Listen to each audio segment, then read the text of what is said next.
রংপুরে শীতার্ত মানুষের পাশে দাঁড়িয়েছে বাংলাদেশ সেনাবাহিনী। নগরীর উত্তম স্কুল অ্যান্ড কলেজ মাঠে প্রায় ১৫০০ জন দুস্থ মানুষের মাঝে উন্নতমানের কম্বল বিতরণ করেছে তারা।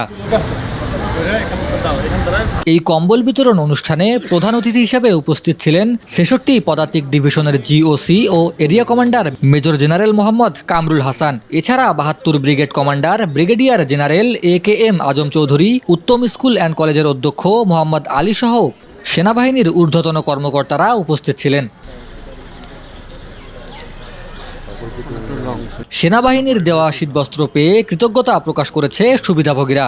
এগুলো পাওয়াতে ভালো লাগে চল, ভালো লাগে চল। আল্লাহর রহমত শীত এলে গাছ দিলে শীত পাড়াইবি, শীত তাইলে পাইনো, খুশি হইনো তোমার কাছে।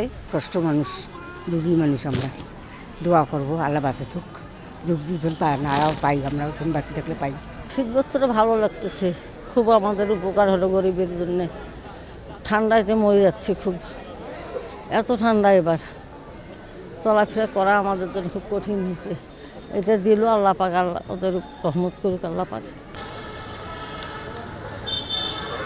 সেনাবাহিনীর এই মানবিক উদ্যোগকে প্রশংসায় ভাসিয়েছেন রংপুরের আপামর জনতা। সুশীলরা মনে করছেন, সেনাবাহিনীর মতো সমাজের বিত্তবানরাও চাইলে সুবিধাবঞ্চিত ও অসহায় মানুষের পাশে দাঁড়িয়ে শীতের অসহায়ত্ব কমিয়ে আনতে পারে।